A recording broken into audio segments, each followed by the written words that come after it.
Olá, sejam bem-vindos ao Mentes que Transformam, o podcast onde histórias reais, aprendizados e estratégias se encontram para transformar sua relação com o dinheiro. Eu sou a Thaís e no episódio de hoje você vai descobrir como pequenas mudanças em sua mentalidade podem transformar o seu futuro. Então ajuste o volume, venha se inspirar com a jornada do nosso entrevistado, que é o fundador e CEO da Lercara Investimentos. Ele é coautor do livro O Poder do Consórcio, educador financeiro e especialista em alavancagem patrimonial. Thiago Gagliotti. Boa noite, Thaís. Que prazer estar aqui. Tá vendo? Muito bom. Aqui o livro. Vamos lá, Thiago. Fala pra mim quem é... Pra gente começar, certo? Vamos nessa. Quem é o Thiago Gagliotti na essência? O Thiago Gagliotti. Thiago Gagliotti é um menino que nasceu na zona sul de São Paulo, na região da Saúde. Sou descendente de família metade espanhola, metade italiana. Família por parte da minha mãe é espanhola, família por parte do meu pai é italiana. Especificamente da Itália, que inclusive foi de onde surgiu o nome Lercara. Nós somos da região da Sicília, Palermo, zona sul. E tem uma província bem pequenininha chamada Lercara Friди. E lá, inclusive, foi a origem da inspiração para o nome Lercara. E é um menino que cresceu com sonhos. Com 12 anos eu já estava aprendendo a tocar um instrumento musical. Com 16 eu já estava... Muita gente não sabe, mas já estava entrando numa faculdade de música, que era a Faculdade de Livre de Música ULM na época, Universidade de Livre de Música. Era do Tom Jobim. E eu tinha muita vontade. A música chegou na minha família quando eu era bem pequeno. Família grande, Thiago? Muito grande, principalmente a italiana. E aí acho que quando eu tinha uns 8 anos, mais ou menos por aí, o meu pai trouxe um pandeiro para uma festa de aniversário. E a partir daí, curioso, eu fui tentando aprender, aprendi um pouco do pandeiro, aí depois fui mudando de instrumento até que eu cheguei ao cavaquinho. E o cavaquinho para mim foi assim, até hoje, é a minha paixão. E aí com 16 anos já estava estudando música em um conservatório, né? Um conservatório que para entrar na época precisava de teste de aptidão, então eu tinha muita vontade de participar disso, então eu ia atrás de revistas, de aprendizado mesmo por conta. E aí quando eu comecei a estudar, foi quando eu comecei a ter mais vontade ainda de viver de música. E aí a gente começa uma história não só musical, mas uma história também de sonho, né? Porque viver de música também era um sonho de também conseguir profissionalmente e financeiramente continuar prosperando. Claro que a música tem os seus desafios, mas também tem todo o lado bom da sensibilidade, do prazer, da família. São comemorações festivas, sempre tem música.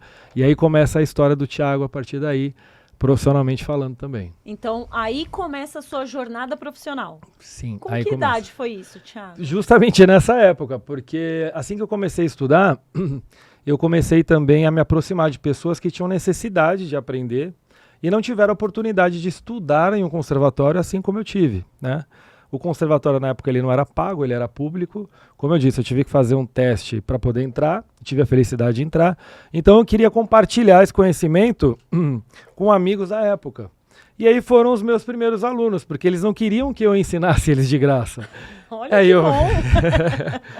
E eu falei, então nós vamos fazer aqui uma coisa séria, eu vou ensinar você e a gente faz aí um combinado de valor simbólico. Então a partir daí, com 16 para 17 anos, eu já comecei a ter acesso ao dinheiro dentro da música. Muito bom. E conta pra gente, Thiago, o que marcou o início da sua carreira? O que deu start para você pensar que você precisava ser diferente? Eu acho que vem um pouco da infância, né? Assim, a minha família vem de uma origem humilde, apesar de descendentes europeus. A gente chegou aqui no Brasil há muitos anos, então de lá para cá muita coisa aconteceu e a minha família especificamente é uma família tradicionalmente humilde. Então eu via muitas vezes os meus pais brigarem por dinheiro e aí passei os meus irmãos, né? Passamos anos presenciando necessidade, falta de dinheiro. Foi onde eu quis fazer diferente. Falei, quando eu ficar adulto, tiver a minha família, não só para poder ajudar a minha atual família, mas eu não quero passar por isso, eu não quero viver exatamente dessa forma, na escassez e tal. E aí a necessidade e a vontade de prosperar logo cedo veio através dessa visão que eu tinha de infância e eu queria ser diferente. Muito bom. E quais foram os primeiros passos ali? O que o Thiago começou a fazer? O que você... A música, a gente já sabe, então, que os amigos não conseguiram manter o seu salário fixo. Não conseguiram. Aí eles viram que eu não levava muito jeito para ensinar, eu não vou continuar, não. Não era um bom professor, só era um bom cavaco, não é isso que Cavaquinho. você tá... Só era um bom músico, não um bom professor. Até que eu gostava, viu, Thaís? Eu gostava muito. O grande problema de você ser professor de música, aqui vai um abraço, um grande abraço, um carinho muito grande pela profissão de músico, né? Eu não consegui seguir a carreira de músico profissionalmente, mas eu admiro e respeito quem seja. Na minha época, eu tentei até. Eu queria, de fato, ser o professor de música ou músico. Eu tinha um grupo, cheguei a ter um grupo de pagode. Olha. Por muitos anos. Mas, para mim, foi muito difícil ganhar dinheiro com a música, né? Então, eu tinha, assim, 3, 4 alunos. Aí tinha um outro mês que eu aumentava mais 1, mais 2. No outro mês diminuía 1, diminuía 2. Então, sempre esteve comigo a previsibilidade. Então eu tinha uma imprevisibilidade financeira que me incomodava na época. Eu falava, puxa, quanto tempo eu vou viver assim, né? No mês eu tenho X alunos, no outro eu posso ter a metade ou nenhum. E aí eu fui tentar dar aula em conservatório. Cheguei, bati na porta de um conservatório bem perto da minha casa, achando que fosse diferente, né? E cheguei lá, para minha surpresa, era da mesma forma. Se você tiver alunos, você ganha. Se você não tiver, você não ganha. Certo. E aí, a partir daí, eu precisava, né? Eu queria muito ter dinheiro. Cheguei aos 17 anos, tentando na música. Foi quando eu resolvi passar num shopping que estava ali perto. Falei, vou deixar um currículo. Quem sabe, com 17 anos eu consigo. E aí, comecei a minha carreira dentro de uma loja no shopping. Na loja C&A, sabe aquele menino cabelo arrepiadinho? Aham.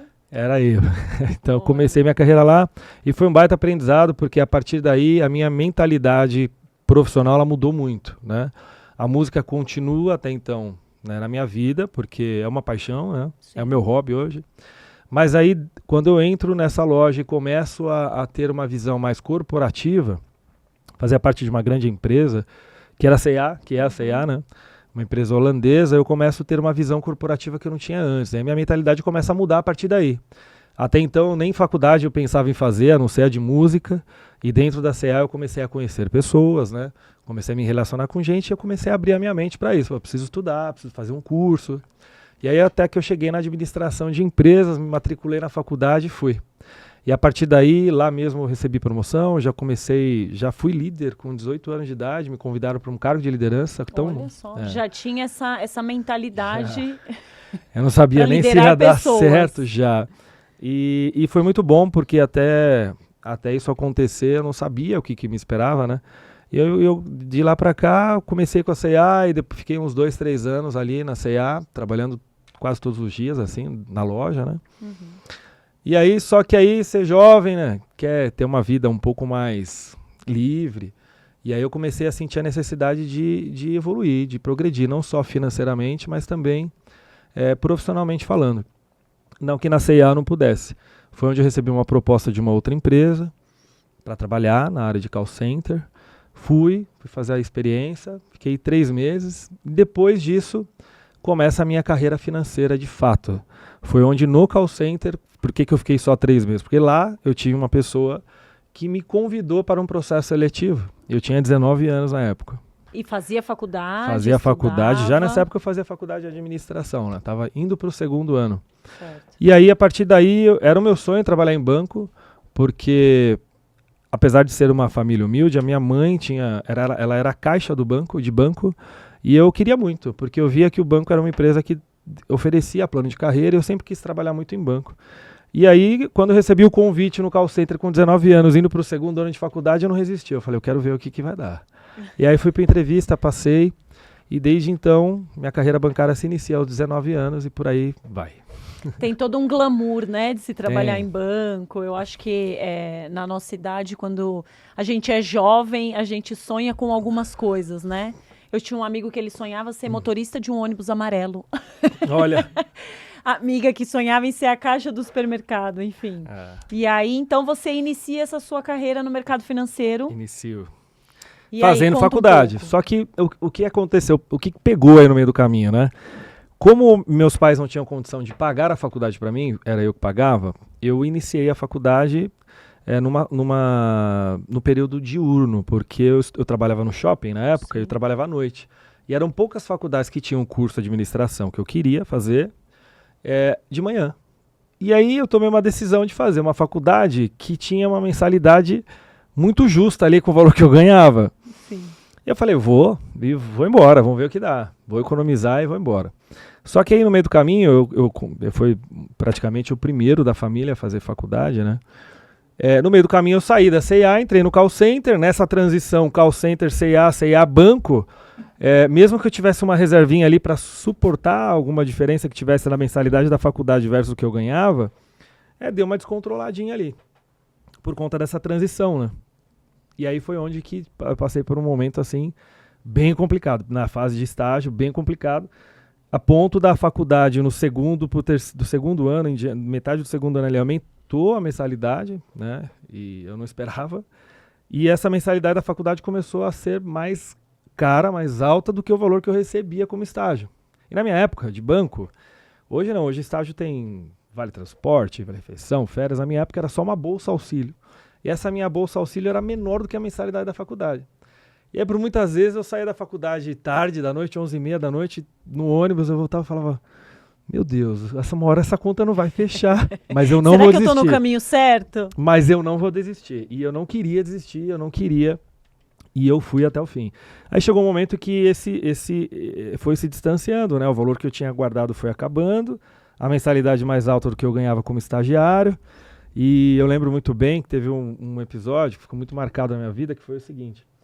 A agência que eu trabalhava como estagiário era ali na região de Pinheiros, né, em São Paulo mesmo. E eu não tinha carro, eu ia de metrô. E a estação mais próxima ficava a 2 quilômetros do metrô.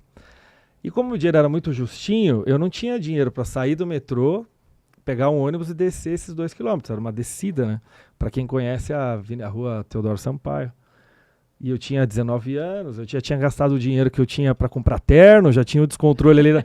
Falei, agora eu vou ter que descer a pé. E tinha um sapato. Meu e desci a pé. Aí teve um dia, desci a pé e o solado do sapato, né? Você vai descendo, você vai gastando. E até aí tudo bem, não tinha problema com isso. Aí chegou um certo dia, eu via que o solado do sapato estava meio gasto e eu demorei para trocar, né? Eu devia ter ido fazer alguma coisa para trocar, até a sola do sapato, precisa trocar o sapato. Mas eu segurei, eu falei, acho que dá para ficar um pouco mais. E aí eu ficava no hall de autoatendimento do banco e era muito cheio, né? Dia de pagamento, eu lembro que era um dia muito cheio, eu era estagiário, então era daqueles com coletinho vermelho que posso ajudar e ficava no autoatendimento ali, aquelas pessoas passando para lá e para cá. E eu lembro que foi um dia bem de manhã, assim, por volta das 11 horas da manhã, eu passando, e aí a sola do meu sapato, ela fica no chão, quando eu dou um passo, ela fica no chão. E quando eu olho, tinha algumas pessoas olhando, e o meu sapato. Eu não sabia o que fazer, eu tive que pegar, né? Thiago. Aí eu tava atendendo na hora, eu só vi que o meu passo ele baixou e o sola ficou no meio. E aí eu fui, peguei ali, morrendo de vergonha, pedi licença, fui pro banheiro, eu falei, e agora, o que eu faço? Colar não dá, não tenho cola, não tem como pregar isso aqui, eu vou ter que dar um jeito. Não teve escolha, eu botei a sola quebrada dentro da mochila e desci manco mesmo. E fui. E isso faz parte da minha vida, da minha história. Acho que tudo isso, né, essas dificuldades que a gente passa servem para nos ensinar alguma coisa e para nos dar mais força, né, para continuar.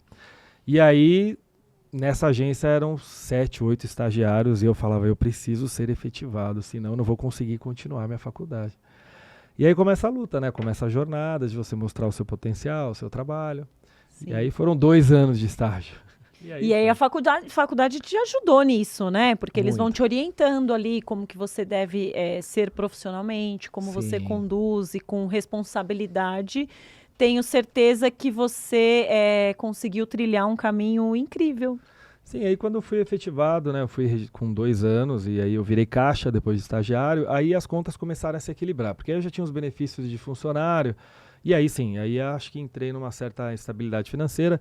A partir daí eu comecei, inclusive, não só a pagar certinho as minhas contas, mas até guardar alguma coisa eu já conseguia. Tão jovem você já conseguia ter essa consciência de que precisava economizar para você conseguir ter algo ali no futuro? Já, porque uma coisa que eu pensava quando eu via meus pais brigando por dinheiro era exatamente isso, mas eles não trabalham os dois? Por que eles não conseguem guardar dinheiro, né? Sim. Se tem trabalho e tem renda, por que eu como criança não conseguia entender?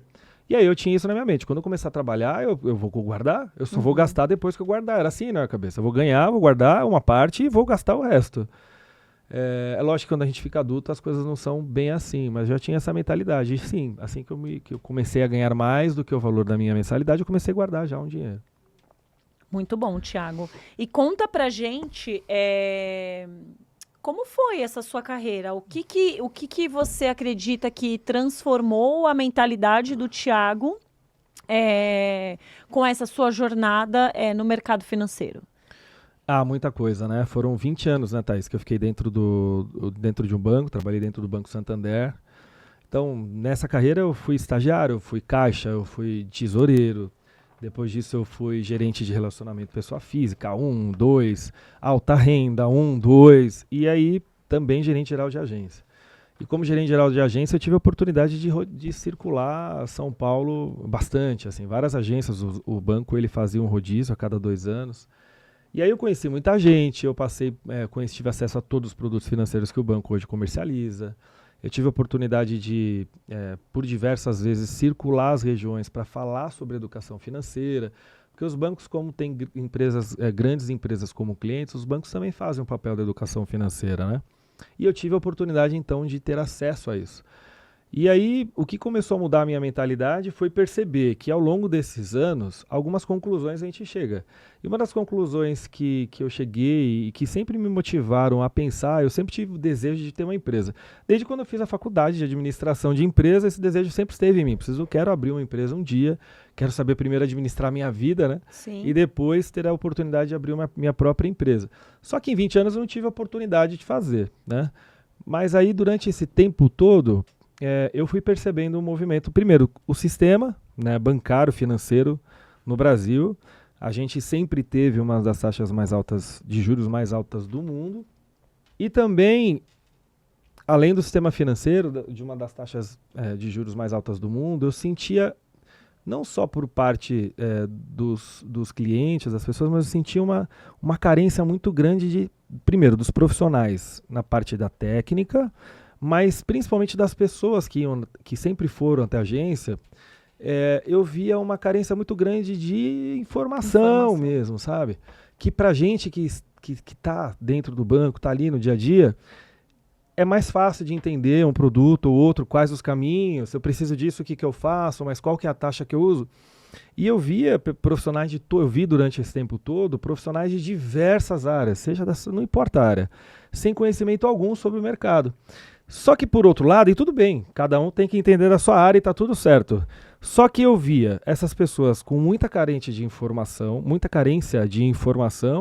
e eu via, por outro lado, profissionais não especialistas, profissionais que, por uma cultura enraizada dentro dos bancos, precisavam saber de tudo um pouco. Sim. Ou melhor, um pouco de tudo. Né? E aí, quando você sabe um pouco de tudo, você não consegue a fundo ajudar na essência aquela pessoa. Primeiro porque dentro dos bancos tem uma rotina muito, muito veloz, porque as carteiras de clientes, dos gerentes, são muito infladas. Né? Na maioria dos bancos é assim. Então, resumindo, o que significa isso? Os próprios gerentes, eles não têm muito tempo. Você não consegue entender o que o cliente precisa, qual é a necessidade dele, tem que ser qual muito a história. Rápido o atendimento, não consegue. Então, você tem que atender alguém porque já tem 4 ou 5 esperando para ser atendido. E reclamando. E se não tem alguém para ser atendido na agência, eu tenho também uma medição que eu preciso cronometricamente ali ser acompanhado por quantidade de ligações, então tem que ligar e ser rápido nessa ligação. E quem paga por isso é o cliente, que às vezes ele é atendido de uma forma rápida, ele não tem conhecimento, ele não tem informação e às vezes acaba não tomando uma boa decisão por falta de apoio de um profissional, que não tem culpa, evidente, mas por conta de um sistema. Então essa parte de carência de informação foi algo que despertou dentro de mim. Falei, puxa, um dia se eu tiver uma empresa, é evidente que pelo tempo que eu tenho de mercado financeiro, eu sempre quis que fosse dentro da área financeira. Eu vou ser especialista de algo, mas que eu também consiga ajudar essas pessoas, sabe? Eu lembro muito bem, Thaís, de um caso de uma cliente que teve um dia que ela sentou na minha mesa e aí meus ex-gestores do banco aí, me desculpem, mas aconteceu. Eu lembro que ela precisava reconduzir as dívidas dela, né? Então tinha ali um cartão de crédito, estava com cheque especial usando, tinha um empréstimo pessoal. E ela estava com toda a boa vontade de fazer o pagamento da dívida, só que ela não estava conseguindo do jeito que estava. Ou seja, as parcelas que ela tinha, mais o cartão, já estavam maiores do que o que ela ganhava. E dentro dos bancos existe um produto de recondução financeira. Você aciona o seu gerente, hoje pelo aplicativo tem, né? E parcela tudo, junta todos os produtos, parcela e coloca a primeira para 30, 40 dias. Isso é muito comum, né? Sim. Isso de fato esse de fato é um produto bom. A ideia, o conceito dele é bom. De você conseguir se reorganizar. Eu vou pegar todas as dívidas ali, vou juntar, vou colocar a primeira parcela para 30, 40 dias. O que não é bom? É a taxa do produto. Né?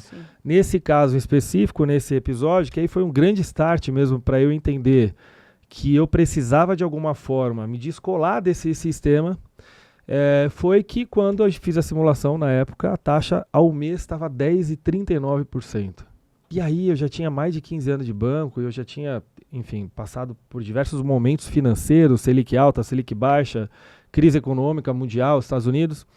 Mas quando você tem alguém na sua frente querendo pagar a sua dívida e você vira para a pessoa e fala assim, olha, se você fizer esse contrato, a parcela que você vai pagar é muito maior do que 50% do seu salário. E o prazo que você vai ter que pagar é de 7, 8 anos. E aí você ainda recebe o retorno do cliente falando assim, eu quero pagar. E aí, nessa hora, eu falei assim, puxa vida, a dívida dela era tão pequena, perto do comprometimento, do endividamento que ela vai ter. E aí a minha reação ali na hora foi, mas você não tem uma alternativa? Não tem, de repente, alguém que consiga? E era um produto que está na grade de metas do banco, né? É um produto que eu, como bancário, tenho que vender. Mas esse lado humano, esse lado sensível de pensar do outro lado, de me colocar no lugar do cliente, sempre existiu em mim. E isso começou, de alguma forma, a me incomodar com muito mais intensidade nos últimos 2, 3 anos que eu estava no banco. E aí, um terceiro e último momento em que eu falei assim, puxa, agora tá mais do que claro que eu preciso. Esse foi um caso, né? Resumindo, essa cliente ela não fez o contrato porque eu não a incentivei a fazer. Né? Mesmo como representante da instituição financeira, eu não a incentivei porque eu não achei saudável para ela. E um terceiro e grande momento que eu falei, cara, esse é o momento de fato. Quando a taxa Selic, quando tivemos a pandemia, e a taxa Selic, ela despencou ali na pandemia, chegou próximo ali dos 2%, na casa de 2%. E o sistema financeiro habitacional, o SFH, o financiamento imobiliário, ele acompanha, né, a taxa de juros anual, ela acompanha o movimento da Selic.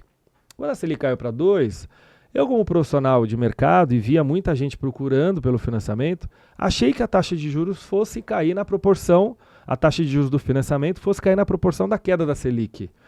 Mas aconteceu. E aí, quando a Selic caiu para 2% e eu percebia que os bancos mantiveram ali o financiamento a 7%, isso foi algo também que me tocou bastante, assim. Porque quando a Selic sobe a 12%, os financiamentos são 12%, 13%, e quando a Selic cai para 2%, os financiamentos também não são 2%, né? Se a gente sabe que a maior parte das pessoas desejam ter um imóvel no Brasil e não conseguem quando a taxa de juros. Foi aí que comecei internamente um certo conflito dentro de mim. Eu sei que o sistema financeiro é importante, ele é essencial e eu precisava de alguma forma pegar o bom, a parte boa que tem dentro do sistema financeiro e ajudar essas pessoas que não têm informação, que precisam e que eu consiga com tempo, sabe, com dedicação, ajudar essas pessoas a usarem da melhor forma as melhores ferramentas que o sistema bancário tem. E aí começa surgir as ideias aí para Alercar. Então, muito bom o papo, Thiago. Então, a gente tem o Thiago, que nasce na Zona Sul, de uma família espanhola e italiana. Temos o Thiago, que inicia ali a sua carreira profissional dando aula de música. Sim. Depois, Thiago já parte ali para uma vida profissional com uma mentalidade já para ser uma pessoa diferente, certo? E depois de 20 anos de uma carreira consolidada em um grande banco, o que transformou na mente do Thiago para querer empreender? Muito bem. Eu sempre fui muito curioso, eu sempre gostei muito de ler. E aí, quando você vai entendendo a fundo a economia, um pouco de política, mas a economia, Brasil, eu fui começando a entender de fato que não só existia uma carência educacional dentro dos bancos, que não só existia um sistema de juros, no meu ponto de vista, injusto, como eu acabei de falar, dentro dos bancos. Mas existem algumas realidades que precisa de muito tempo para ser mudada dentro do Brasil. E eu mesmo, com uma parcela pequena ali de intensidade, de intenção, de alguma forma, é claro que uma empresa, Thaís, ela surge e ela nasce para dar lucro, esse é o principal objetivo, mas eu sempre tive dentro de mim que eu poderia ter uma empresa, eu poderia sim ter lucro com isso, mas por que não fazer isso e ajudando as pessoas? Tem algumas coisas no Brasil que são assustadoras, né? Quando a gente pega um pouco da realidade brasileira e o que justifica o surgimento da Lercara, tem algumas coisas que são assustadoras. Quando a gente vê a relação dinheiro e sociedade brasileira, é aí que está o grande problema. Então, eu vou te dar alguns dados aqui. Hoje, 97% das pessoas aqui no Brasil não conseguem guardar dinheiro. As pessoas não conseguem poupar nada do salário. Sim. Aí você vai analisar um pouco da história norte-americana, Estados Unidos, 50% da população já guarda dinheiro. Quando você vai para a Europa, 70% das pessoas guardam dinheiro. E aí você não consegue entender por que as pessoas aqui no Brasil não conseguem guardar dinheiro. E aí por aí vai, né? E esse foi um dos motivos. Então, por isso que surge a Lercara Investimentos, porque nós trabalhamos fortemente com uma ferramenta de disciplina, de educação, para que a pessoa consiga, de uma forma não tão tradicional, guardar dinheiro e pensar no futuro. E aí mais outras coisas. Então a gente sabe, por exemplo, 90% da população sonha em ter um imóvel próprio e não consegue. Empresas que fecham, né, Thiago, porque não tem, de repente, um controle financeiro, trazendo em dados, 80% hoje no Brasil das empresas fecham porque não consegue ter ali uma dinâmica, uma gestão financeira que você tem o controle disso. E quando você abre uma empresa, são muitos fatores envolvidos, né? A gestão financeira é extremamente importante, mas principalmente mentalidade, comunicação, propósito.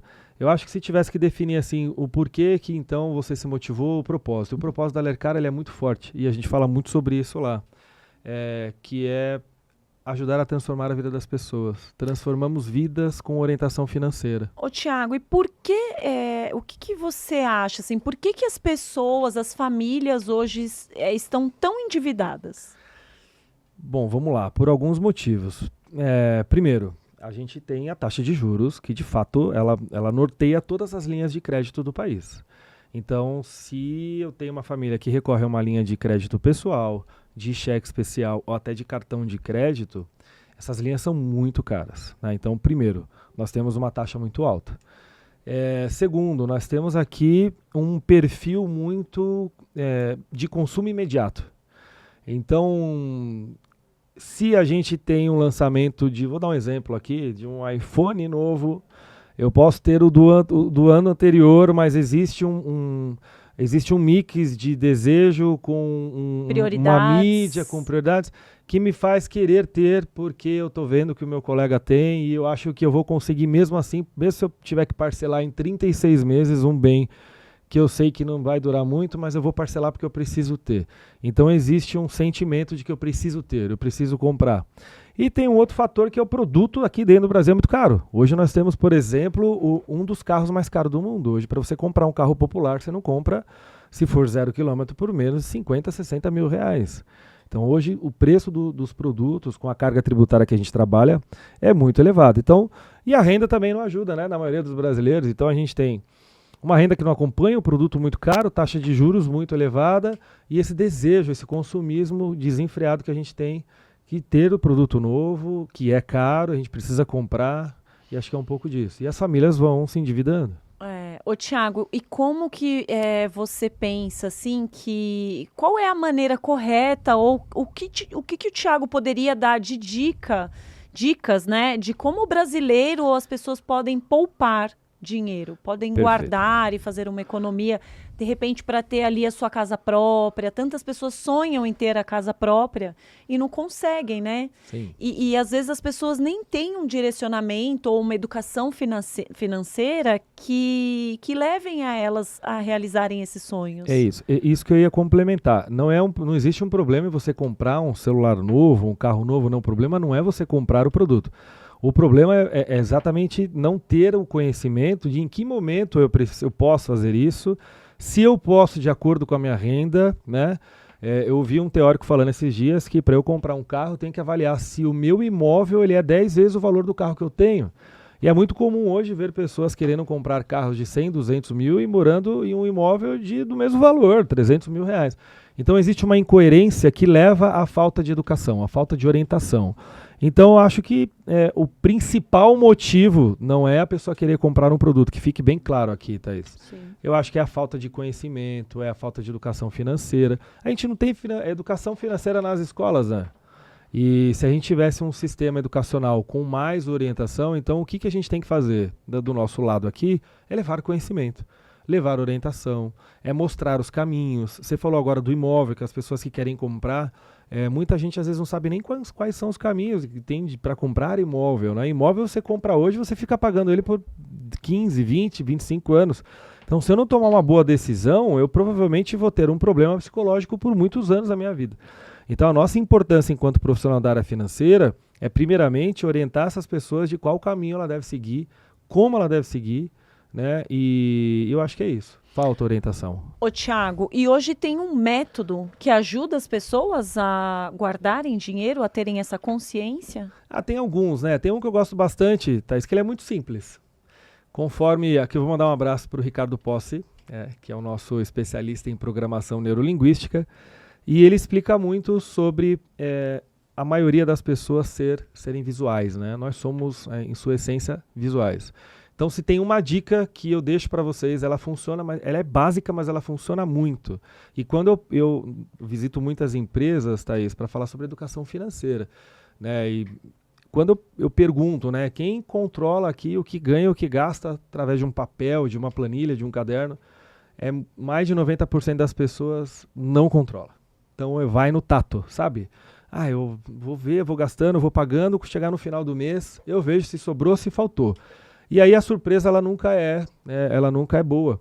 Então, se tem uma dica que eu quero deixar pega um papel, uma caneta, um caderno, se você tiver facilidade com Excel, tiver computador, maravilha, mas relacionar o que você ganha e tudo que você gasta. De preferência, manter ali 50% para os gastos necessários, essenciais, moradia, aluguel, alimentação. Uma outra dica é do 100% do que você ganha, 50% para os gastos essenciais, 30% você pode direcionar ali para lazer, para o desejo, e aí guardar pelo menos 20%, quando falo de lazer e desejo, envolve viagem familiar, que é importante, educação, e aí deixar pelo menos 20% do que você ganha para o seu futuro, para investimento. E aí você pensar desses 20%, 10% ali com uma reserva de emergência e os outros 10% pensar no médio e longo prazo. Então, se eu pudesse dar a dica, controla o que você ganha, relaciona no papel. Quando você visualiza isso, está comprovado cientificamente que a tendência é que a gente critique o que está ali. Puxa, mas eu estou gastando muito nisso. Cara, eu acho que dá, eu tenho 5 assinaturas, eu tenho 1, 2, 3, 4, não preciso dessas 5, eu posso ter uma só que vai me atender, né? E se eu não tiver isso relacionado, eu dificilmente vou dar atenção para isso. Então, relacionar, né, para olhar uma vez por mês, pelo menos, precisa ficar olhando todo dia também. Mas uma vez por mês eu ajudo muitos amigos e clientes, né, de forma individual. E quando a gente chega no momento de analisar as contas no papel, eles são muito, assim, na maioria das vezes são surpreendidos com os próprios números. Eu não acredito que eu estou gastando isso aqui. Não, aí vamos cortar isso aqui agora, porque isso aqui está muito... Só pelo fato de olhar. E depois que você passou por essa fase, né, você entendeu, identificou que você está conseguindo, né, gastar dentro do que você ganha, aí começa a chegar o momento de você fazer ali os seus investimentos, que é um outro caminho também que a Lercara pode ajudar.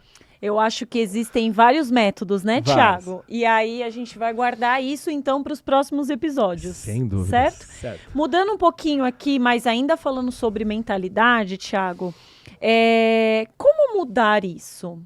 A mentalidade. Como você acredita que as pessoas consigam mudar a mentalidade? Exemplos de pessoas que você, de repente, segue, compartilha ali das mesmas ideias. Me conta um pouco como você acha que as pessoas podem mudar essa mentalidade. A mentalidade de não investir? Sim, a mentalidade de que elas precisam se organizar financeiramente para conseguir atingir um objetivo. Primeiro, eu penso assim, Thaís, primeiro você fazer um exercício, né, interno e entender que se você não está fazendo o controle do seu orçamento, a falta de dinheiro ela pode te ocasionar diversos problemas, né? Sim. Problema emocional, psicológico, problema de falta de produtividade dentro da empresa. Porque se você tem problema financeiro, é evidente que as pessoas se preocupam com isso, você não consegue ter uma produtividade em outras esferas da sua vida, nem dentro de casa e nem dentro do trabalho. Então, primeiro, entender a importância de você cuidar do dinheiro. Primeira coisa. É importante cuidar do seu dinheiro. É importante falar de dinheiro, né, Thiago? Eu acho que hoje as pessoas, elas têm medo de falar de dinheiro, né? Como elas conseguem se organizar, pedir de repente até uma orientação. As pessoas parecem que têm vergonha de falar de dinheiro. E não pode. Eu acredito que as pessoas precisam abertamente falar se tem problema ou não tem. Sem dúvida. Levantar a mão ali e pedir uma ajuda para algumas pessoas que elas entendam que está ali num caminho mais próspero, né? Sim. E pedir uma direção.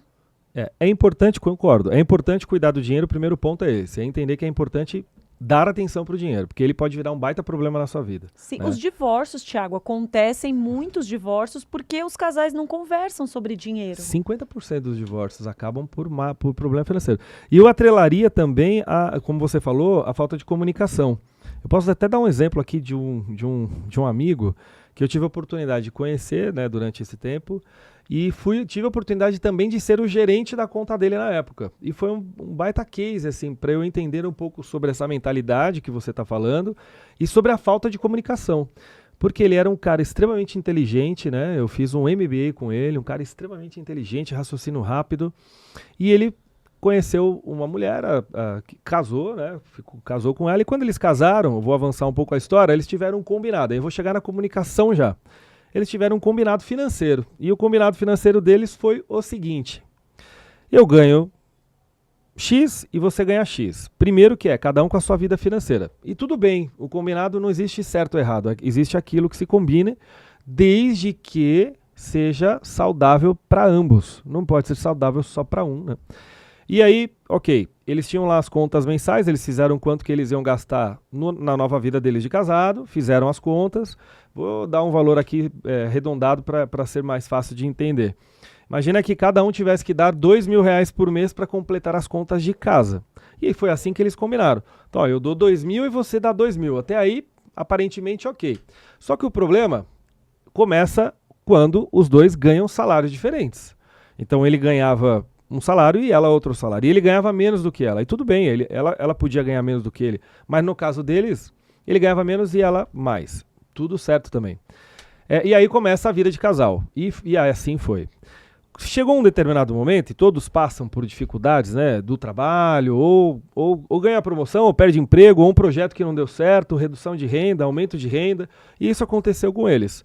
No caso dele, que tinha uma renda menor, ele passou por um problema dentro da empresa, que a empresa fez uma gestão, teve uma redução lá de cargos e pessoas, e aí foi reajustado o salário dele para baixo. E no caso da ex-esposa, estava numa ascensão profissional. Só que, ao invés dele sentar e falar assim, olha, ele fala, eu tô com uma dificuldade no trabalho, tá pesado para mim manter os meus R$2.000 que a gente combinou, ele, com o orgulho que ele tinha ali, não querer comunicar aquilo para a esposa, ele manteve. E a esposa, por sua vez, achando que estava tudo bem, né, continuou firme ali.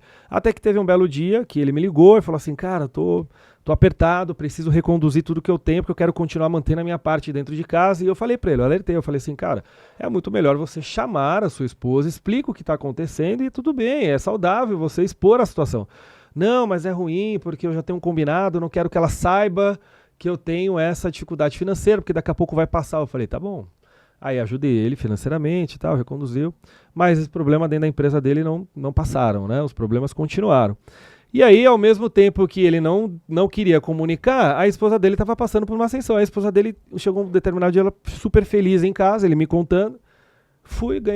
Ela ganhou uma campanha dentro da empresa dela, e essa campanha, a premiação era um carro 0 km. E ele, com diversos problemas já até psicológicos, né? Ele estava extremamente incomodado com essa situação dele, e ela chega num momento totalmente oposto, né, profissional, e fala, ganhei uma campanha, tô com um carro 0 pra gente e tal. Foi aí que começou a separação, porque como ele nunca tinha falado nada pra ela que estava passando por um momento ruim, ela não quis aceitar que ela tinha que vender aquele carro para resolver a situação financeira dele. Ela não concordou com aquilo, ela falou, vou manter meu carro, eu ganho mais do que você, eu consigo pagar minha gasolina, consigo pagar estacionamento e vou ficar com o carro, eu ralei para ter esse carro. E ele, por outro lado, estava com uma necessidade financeira grande, estava cheio de contratos e empréstimos para pagar, não achou justo ver ela com o carro zero e ele assim. E foi aí que o casamento acabou. Então acabou por falta de comunicação, porque eu posso ter vários combinados, né? E vou aproveitar aqui e vou dar uma dica para vocês. Tem um livro muito legal para quem tem dificuldade financeira familiar, ou quem não tem dificuldade financeira familiar, mas quer aprender como lidar melhor com as finanças dentro do casamento, dentro do lar. Tem um livro que eu gosto muito, que é o do Gustavo Cerbasi, ele chama Casais Inteligentes Enriquecem Juntos. Lá, Thaís, ele defende uma teoria que, novamente, é um combinado, não existe certo ou errado, mas ele defende uma teoria que é a seguinte, se o casal, um ganha 2 e o outro ganha 3, a teoria dele é, o casal ganha 5. Se as contas de casa são 4.000, então o casal ganha 5, o casal vai pagar 4 e vai sobrar 1 para o casal. Então os planos são compartilhados e as conversas de quanto cada um ganha também. Sobra 1.000, o casal junto define o que vai fazer com esses 1.000. E na história da vida, quem opta por esse modelo tende a não ter tanta briga e não brigar por conta de dinheiro. Agora, quem resolve lá mais na parte da individualidade acaba tendo um pouco mais de problema. Olha aí, mais um método. Mais um método. E eu acho que atrapalha também um pouco as famílias, Thiago, são as crenças limitantes, né? Dinheiro não traz felicidade, sou pobre, mas sou honesto. Tem várias, né? Nunca terei dinheiro suficiente, enfim, isso acaba limitando um pouco os sonhos das pessoas, né? Sim, e o dinheiro nunca é o problema, que fique bem claro aqui. O dinheiro ele não é o problema é como você lida com ele. Como você lida com ele. O que você aprendeu no passado, a gente precisa tomar muito cuidado, né? Porque às vezes eu vejo muita gente falando assim, não, mas é difícil, eu não tenho habilidade nenhuma com dinheiro. Na realidade não é falta de habilidade, porque qualquer habilidade hoje ela pode ser aprendida. Eu posso te ensinar a controlar seu orçamento aqui em alguns minutos. Te ensino exatamente como eu faço com as minhas contas. Isso é fácil, então é uma habilidade aprendida. Só que o que é mais difícil é você tirar os seus bloqueios. E quando você fala de crença limitante, às vezes é um bloqueio que vem da infância. Sim. Né? Então, eu preciso me retirar dessa situação. E como que a gente faz isso? Né? Como que eu me retiro desses bloqueios, dessas crenças? Eu acho que buscando conhecimento. Né? Eu estava vendo esses dias um podcast muito interessante do Thiago Nigro, e ele falou uma coisa muito legal. Fizeram uma pergunta para ele, na ocasião foi o Caio Carneiro, são caras que eu respeito e admiro muito no mercado, e perguntou para o Thiago o seguinte: Thiago, na sua opinião, como você faz para destravar a sua mentalidade, ou para que as pessoas possam destravar a mentalidade delas e prosperarem? E ele respondeu uma coisa que eu concordo muito. Ele falou assim: através da leitura. Através do conhecimento. Quando você lê, você expande. Quando você busca conhecimento, você expande a sua mentalidade e automaticamente você começa a quebrar essas crenças, sim, esses bloqueios. E com orientação, você começa a se aproximar de pessoas que também pensam como você.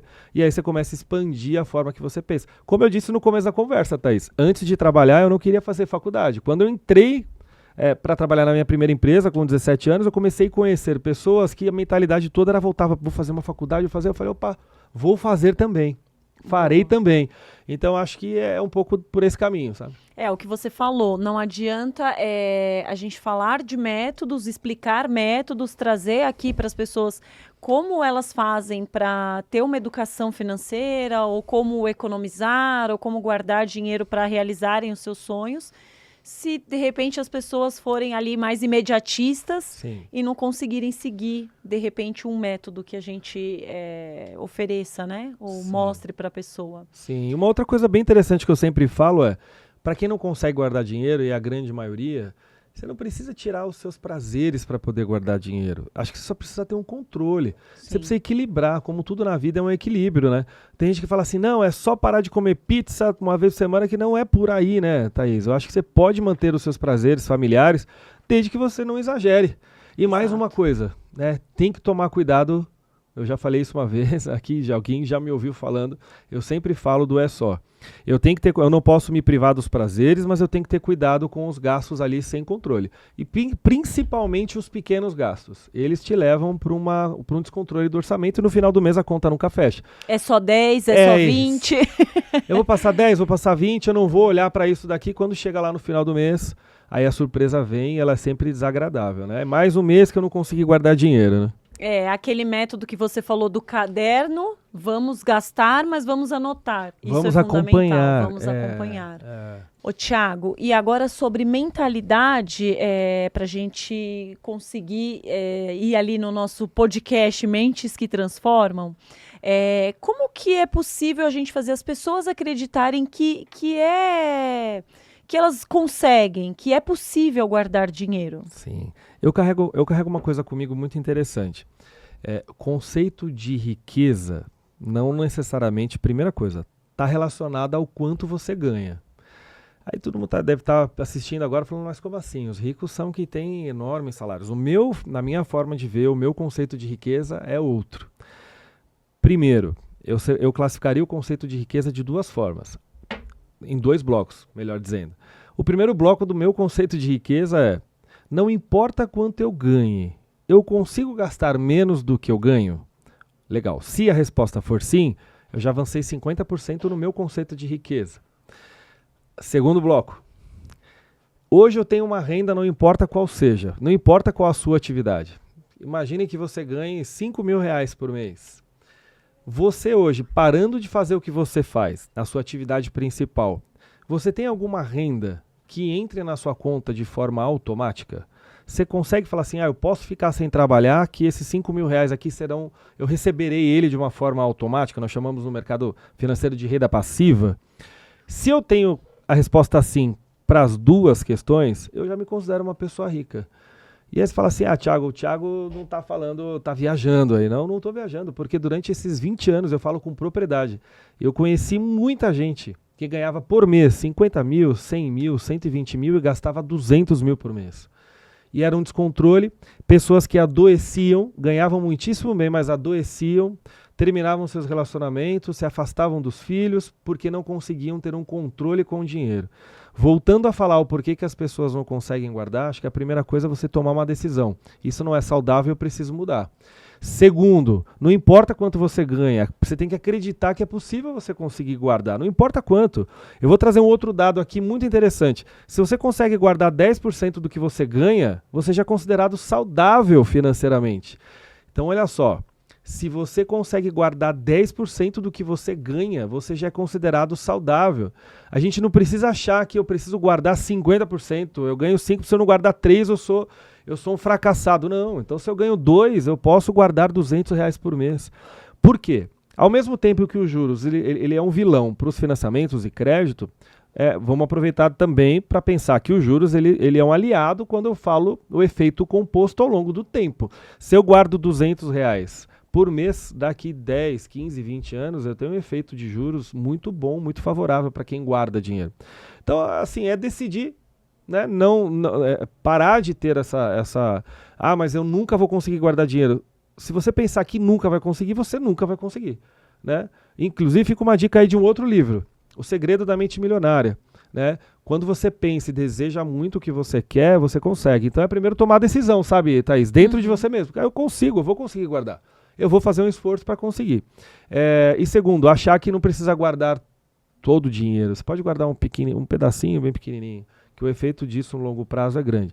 E por fim, se você não conseguir guardar dinheiro, porque toda vez que você coloca o seu dinheiro lá, num CDB, num investimento que fica disponível, você vai lá e tira porque você não tem controle, aí eu tenho uma solução para você. A Alercar Investimentos pode te ajudar e muito, porque a gente tem uma ferramenta de disciplina muito grande, que é o investimento através de cartas de consórcio. E a gente tem diversos caminhos muito interessantes para quem tem dificuldade de guardar dinheiro, para quem quer comprar o primeiro imóvel, para quem quer comprar um imóvel para fazer renda de locação. Então nós trabalhamos com uma ferramenta que atinge todos os públicos. Aquilo que a gente falou até agora. As pessoas que não conseguem guardar dinheiro, eu vou ajudar com essa ferramenta. As pessoas que não conseguem comprar um imóvel, a gente já viu que é mais de 90% da população, a gente consegue ajudar com o consórcio. As pessoas que ganham dinheiro investindo dinheiro, mas querem ter uma alternativa, eu consigo junto com o consórcio, porque muita gente não sabe. Dá para vender a carta de consórcio contemplada e realizar um bom lucro. E muita gente não sabe. Por isso da existência da Lercar Investimentos. E escolher um produto tão antigo para trabalhar, mas que conecta tanta gente. É tão simples, o cliente pode pagar metade da parcela até contemplar, e eu tenho certeza que se você tomar a decisão e falar eu quero, eu consigo, eu posso, você vai encontrar um plano que encaixe no seu orçamento. E eu garanto uma coisa com 22 anos de experiência, o resultado é muito bom se você acreditar. Então, Thiago, para a gente finalizar, vamos deixar para falar sobre o nosso produto, Sim. sobre aquilo que nós fazemos e é o nosso propósito, Sim. que é realizar sonhos, transformar a vida das pessoas com a nossa metodologia. A gente encerra hoje, tivemos ali uma baita aula com o Thiago sobre como você deve seguir, como você pode se organizar financeiramente, algumas metodologias que as pessoas conseguem ali ter e fazer para conseguir se organizar. E muito obrigada. Muito obrigado pela sua história, muito obrigado pela sua ideias de organização. E acho que no próximo episódio a gente consegue falar um pouco mais sobre metodologia, sobre como fazer isso na prática. Então, pessoal, papel e caneta na mão. Vamos anotar os gastos, certo, Thiago? Muito bem. Se tiver facilidade ali com a planilha, coloca na planilha, que quando você se organiza, a gente consegue entrar com mais dicas de como guardar dinheiro. Perfeito. E uma última dica é, quando você precisa resolver um problema de saúde, você procura um médico. Quando você precisa de um assunto jurídico, você procura um advogado. Por que não procurar um especialista financeiro se você tem algum tipo de dificuldade financeira? Então, nós estamos aqui também para apoiar quem precisa de um orientador, de um organizador financeiro. É isso aí. Muito obrigado, uma honra estar aqui no Mentes que Transforma. Até a próxima.